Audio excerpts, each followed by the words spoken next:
Assalamualaikum warahmatullahi wabarakatuh. Hari ini Bapak mau menjelaskan tentang naskah seminar biologi yang akan mahasiswa biologi laksanakan ya. Kemarin naskah seminar yang bisa dibuat dapat berupa mengumpulkan beberapa jenis penelitian yang di dalamnya ada topik serupa ya. Kemudian yang kedua bisa menggunakan penelitian kecil ya, dalam hal ini dengan mengembangkan praktikum yang mungkin menambah jenis perlakuan dan sebagainya.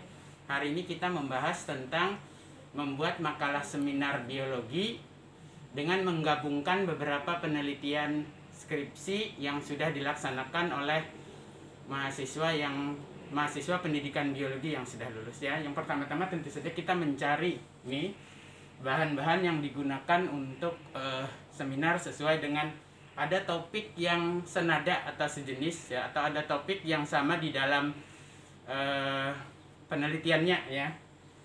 Ya, ambil ini tentang pendidikan ya. Ini pendidikan. Nah, kemudian yang ini biologi ya, ini biologi. Ya, kita bawa ke sana untuk Bapak jelaskan lebih lanjut.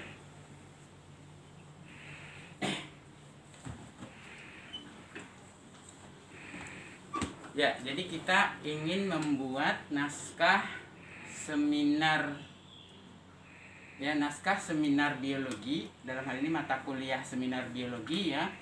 Yang pertama adalah dengan meramu atau menggabung beberapa naskah skripsi yang di dalamnya ada topik yang bisa digabungkan ya. Yang pertama ini contohnya pada penelitian pendidikan ya. Ini pada penelitian pendidikan ya.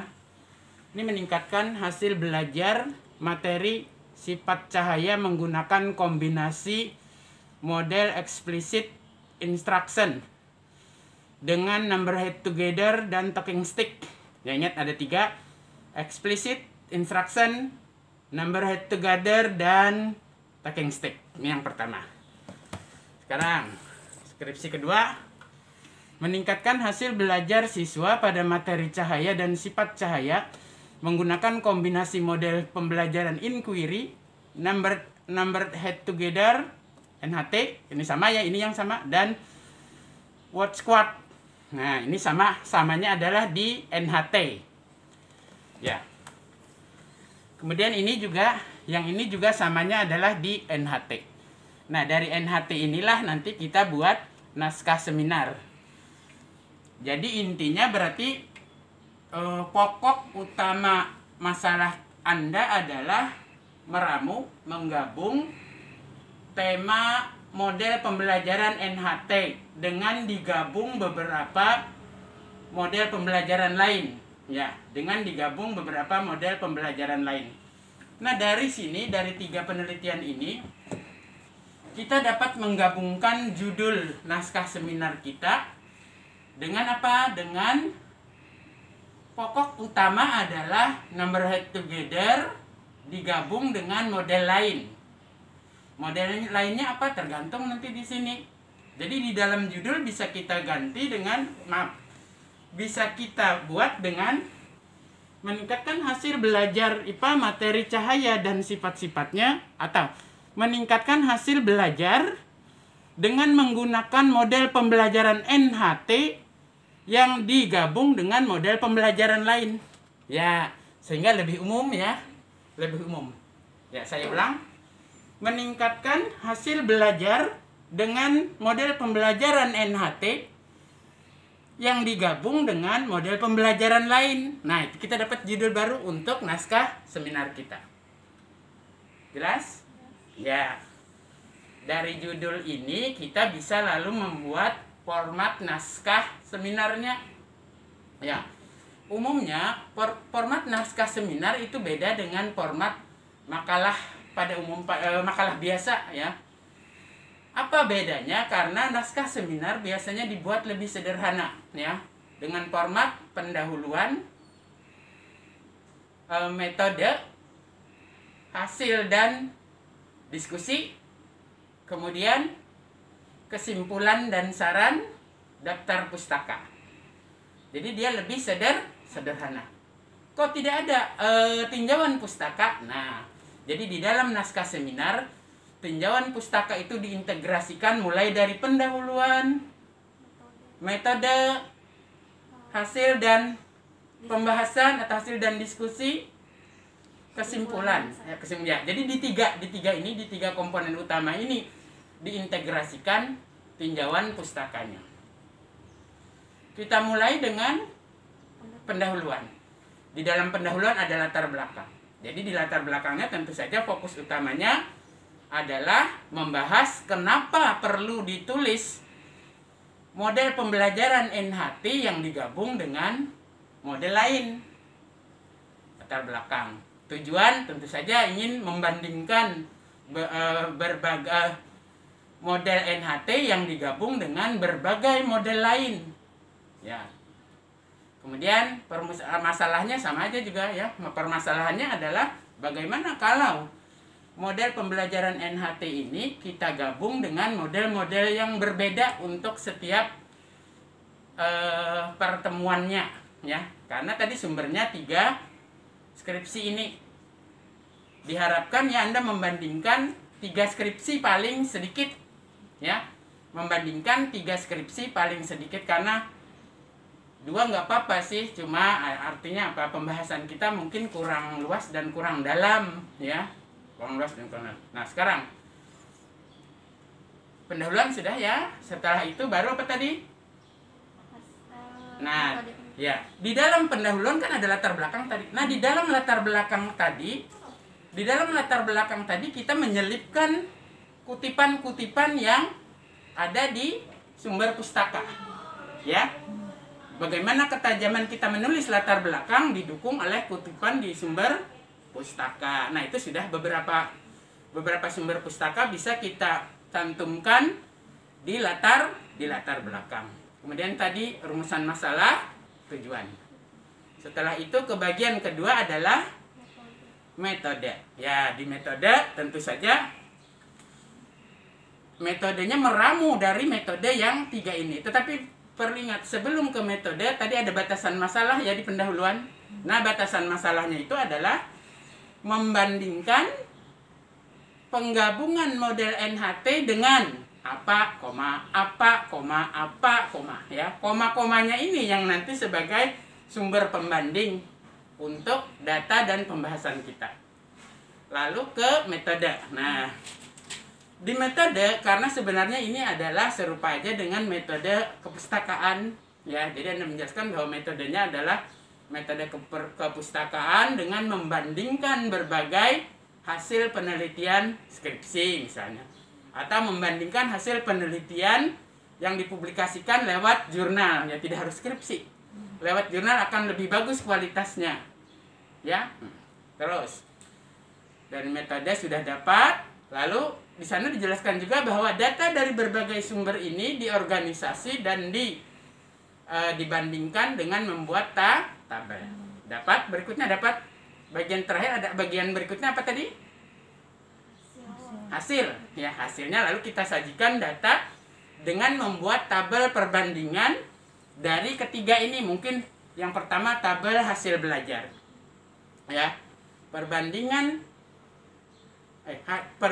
hasil belajar model NHT yang dikombinasikan dengan model ini, koma. Lalu bikin tabel hasil belajarnya ya. Jadi hasil belajar atau di sini. Di sini apa sini? Di sini yang di kolom pertama isinya adalah model NHT dibandingkan dengan apa. Nomor 2, model NHT dibandingkan dengan apa. Nomor 3, model NHT digabungkan dengan apa. Lalu di kanannya, kolom kanannya adalah hasil belajarnya. Ya, kemudian mungkin tabel kedua adalah proses belajar atau aktivitas siswa saat belajar. Sama tadi, di kolom pertama, nomor 1-nya adalah NHT bandingkan dengan apa. Nomor kedua, NHT bandingkan dengan apa. Nomor ketiga, NHT bandingkan dengan apa. Lalu dapat aktivitas ya, motivasi. Sini apa berapa kualitas motivasi? Sini berapa kualitas motivasi? Di sini berapa kualitas motivasi? Kemudian parameter aktivitas yang lain. Terus ya, terus ke kanan kolomnya karena parameter aktivitas banyak. Ngerti ya? Ya, alhamdulillah. Lalu dapat data itu, dari data itu lalu dibahas pada bagian pembahasan. Pada bagian pembahasan dibahas mengenai nilai ini. Ternyata misalnya ya, ternyata karena kualitas NHT itu bersifat kooperatif, hampir mirip-mirip saja hasil belajar dengan kualitas yang tinggi misalnya. Tetapi kalau kita soroti dengan angka-angka yang diperoleh, nah dibahas mana ternyata yang lebih tinggi, kenapa ini yang lebih tinggi, kenapa ini yang lebih rendah. Mungkin ada kekurangan-kekurangan di kombinasinya. Nah, dari sini lalu kita dapat membuat kesimpulan dan saran. Jelas sampai di sini? Ada yang perlu ditanyakan? Yang tabelnya tadi untuk satu tabel aja, Pak? Ya, jadi tabelnya itu untuk nilai, untuk hasil belajar, bikin satu tabel saja. Tetapi di setiap kolom nomor 1 tadi NHT dikombinasikan dengan PBL misalnya, word score misalnya ya. Itu di dalam kurung kutipannya si A, tahun berapa. Ya, artinya data itu bukan data kita, data itu kita ngutip. Nomor 2, NHT digabung dengan inquiry. Ya. Dalam kurung nama siapa, tahun berapa. Artinya data itu kutipan. Begitu juga dengan yang ketiga, NHT gabung dengan talking stick misalnya ya. Sama digabung. Intinya adalah jangan lupa mengutip. Jelas? Ada lagi pertanyaan? Sudah ya? Nah, ini untuk misalnya naskah seminar pendidikan ya. Berikutnya Bapak contohkan untuk naskah seminar biologi ya. Untuk kita bikin masalah yang topiknya atau temanya biologi murni ya, biologi murni. Di sini kita punya ada 3 penelitian juga ya. Ini misalnya keanekaragaman udang di Sungai Barito dan seterusnya ya. Yang ini ya, kerapatan dan distribusi udang di Kapuas, Kelurahan Salak Tengah ya. Nah, Kapuas Salak Tengah. Nah, sekarang lalu kita bandingkan, kita buat penelitian, bukan penelitian, kita buat naskah seminar untuk diseminarkan tentu saja ya, dengan judul baru. Misalnya apa? Misalnya keanekaragaman, karena kita buat yang lebih umum. Karena di dalam keanekaragaman kan ada kerapatan dan distribusi. Kita buat yang lebih umum, keanekaragaman udang ya, keanekaragaman udang di Barito Kuala dan di Kapuas. Nah, karena tidak terlalu umum, tulis juga tempatnya beda ya. Keanekaragaman udang di Barito Kuala dan di Kapuas. Nah, dapat judul ya? Nah, dapat judul karena yang samanya adalah udangnya. Ya. Dapat judul baru, yang samanya adalah udangnya. Ya. Berikutnya kita mulai buat naskah seminar dengan format untuk seminar. Sama saja apa tadi? Pendahuluan. Pendahuluan isinya latar belakang, rumusan masalah, tujuan, batasan, minimal 4 ini. Ya. Di dalam latar belakang kita kupas kenapa kita meneliti udang di Barito Kuala dan di Kapuas. Mungkin nanti latar belakangnya karena wilayahnya bertetangga. Ya, memiliki kesamaan dengan dominasi sungai misalnya. Nah, tentu misalnya wilayahnya sungai, sumbernya adalah wilayahnya sungai, didominasi oleh sungai. Cari buku-buku kenapa dia didominasi oleh sungai, dikutip. Karena tadi di dalam naskah seminar kita bahwa pustaka diintegrasikan ke dalam latar belakang dan pembahasan.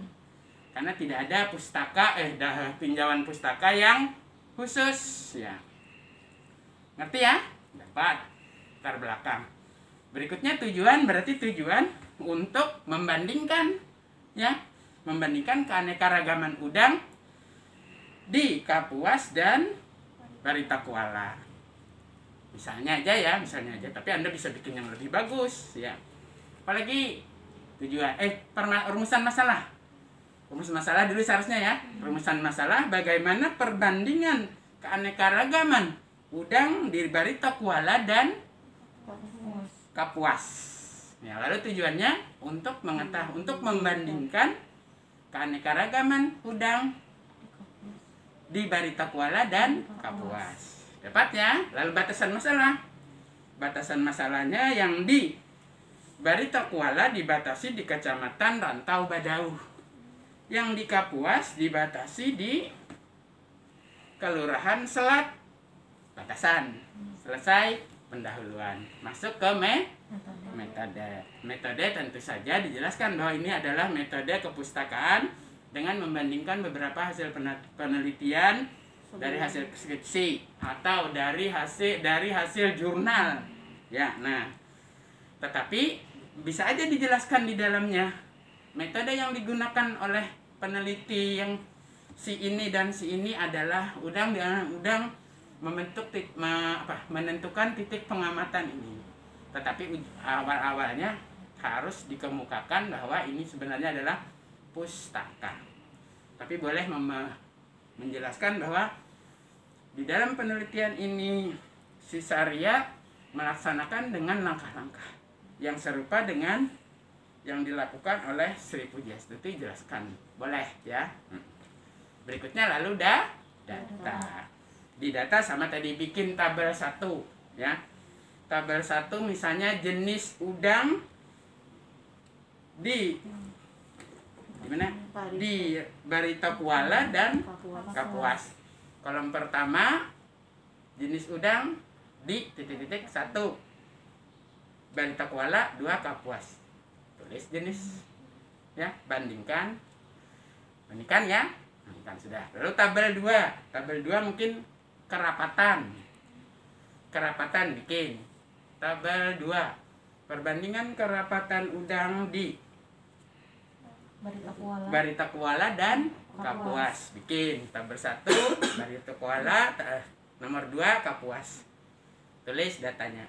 Tabel 3 pola distribusi sama ya.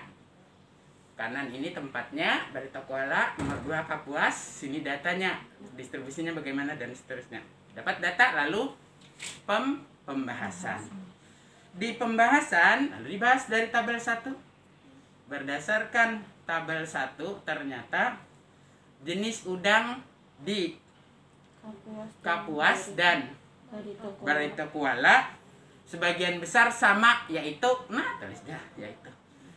Kecuali ada di Barita Kuala yang terdapat spesies apa yang tidak sama dengan di Kapuas.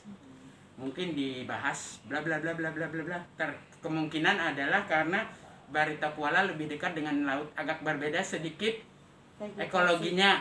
Ya, sehingga jenis ini ada di Barita Kuala, tidak ada di Kapuas. Dalam kurung siapa? Kutip dari buku mana? Berdasarkan mungkin ciri-ciri dekat dengan laut dan seterusnya. Lalu juga pola kerapatan. Jadi dibahas kerapatan di Barita Kuala dan di Kapuas ternyata apakah lebih rapat, tergantung datanya. Apakah sama, tergantung datanya. Kalau lebih rapat di Barita Kuala, kenapa? Bla bla bla bla bla bla. Kutip dari pustaka. Kalau lebih rapat di Kapuas, kenapa? Cari alasan sesuai kondisi ekologi di Kapuas. Kutip dari pustaka. Kalau sama, jelaskan kenapa sama. Karena mungkin dominasi iklim dan geografis serta ekologi di kedua tempat sama. Kutip dari mana dan mana. Dan seterusnya, termasuk juga dengan pola distribusi. Ngerti ya? Nah, lalu kita dapat bikin kesimpulan dan saran. Ya. Sudah jelas? Ada pertanyaan? Silakan. Nanti yang belum hadir bisa nonton Bapak kirim ke Bapak kirim nanti linknya. Ya. Ada pertanyaan silahkan.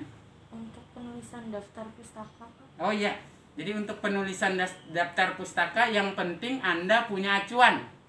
Nah ya, jadi prinsip Bapak penulisan daftar pustaka apabila tidak ada ketentuannya di format penulisan, yang penting Anda punya acuan. Apakah mau pakai titik semua atau nanti ada komanya, itu tergantung ada acuannya. Tetapi diutamakan dulu atau memang harus diikuti kalau memang ada format yang diajukan untuk penulisan daftar pustaka oleh panitia. Ya. Ada lagi? Halaman, Pak, apakah harus iya. banyak atau seberapa? Oh iya. Jadi halaman itu biasanya mulai dari 5 halaman, tapi ada yang nulis 4 halaman. Bapak kebetulan pernah 4 halaman, tapi untuk bikin 4 halaman itu sangat padat. Ya, dengan kualitas tentu saja lebih bagus ya. Jadi ya jangan 4 halaman lah, 5 halaman yang normalnya ya, 5 halaman sampai 11. Ya, 5 halaman sampai 11 halaman. Tetapi ada panitia yang kadang longgar bisa sampai 15 halaman. Ya. Intinya adalah jumlah halaman ini mirip dengan jumlah halaman untuk dimuat di jurnal. Bahkan formatnya juga hampir mirip dengan format untuk dimuat di jurnal. Jadi yang umumnya itu jumlah halaman 5 sampai 11. 11 itu juga sudah mulai longgar, 5 sampai 10. Tapi ada panitia yang lebih longgar sampai 15. Karena ada beberapa penelitian yang kadang-kadang memang tidak bisa dipreskan lagi, seperti penelitian tindakan kelas kan terlalu banyak yang harus dibahas sehingga bisa sampai 15. Ya. Ada lagi? Pak, kan ini bukan artikel kan, Pak? Ini bentuknya proposal kan, Pak? Bukan. Nah, jadi untuk naskah seminar kita hasilnya adalah artikel untuk artikel ya. Untuk artikel yang kita bahas ini dulu adalah artikel. Jadi sudah ada datanya. Tapi sumbernya tadi bisa dari penelitian sebelumnya. Ya. Tetapi tidak menutup kemungkinan untuk naskah seminar biologi mata kuliah kita boleh dengan naskah proposal. Ya. Untuk apa naskah proposalnya diseminarkan di seminar mata kuliah biologi ini? Untuk nanti digunakan Anda skripsi. Ya. Boleh, tapi tidak kita bahas saat ini ya, karena kalau kita bahas proposal kita mengikuti format proposal tapi diseminarkan ya. Jadi boleh ya, boleh proposal untuk diseminarkan juga di mata kuliah seminar biologi. Ya, tapi yang kita bahas ini adalah artikel yang sudah ada datanya. Berarti ini memuat abstrak, Pak? Ya, benar. Nah, kelupaan Bapak ya, terima kasih atas pertanyaannya. Bapak kelupaan. Jadi sebelum pendahuluan abstrak. Ya. Jadi karena ini adalah artikel, maka sebelum pendahuluan abstrak. Ya, tapi kalau proposal tidak. Kalau proposal tidak memuat abstrak ya. Terima kasih Bapak tadi kelupaan. Jadi karena kalau artikel yang diseminarkan berarti sebelum pendahuluan ada abstrak. Ya. Abstraknya bahasa Indonesia saja atau Indo dan Inggris, Pak? Ya, untuk seminar pendidikan biologi kita bahasa Indonesia saja. Ya. Tetapi biasanya kalau seminar-seminar nasional dan internasional panitia minta English dan Indonesia. Tapi untuk mata kuliah kita bahasa Indonesia saja. Jangan lupa juga bahwa di abstrak itu maksimum 250 kata. Ya, 250 kata dengan maksimum 5 keyword.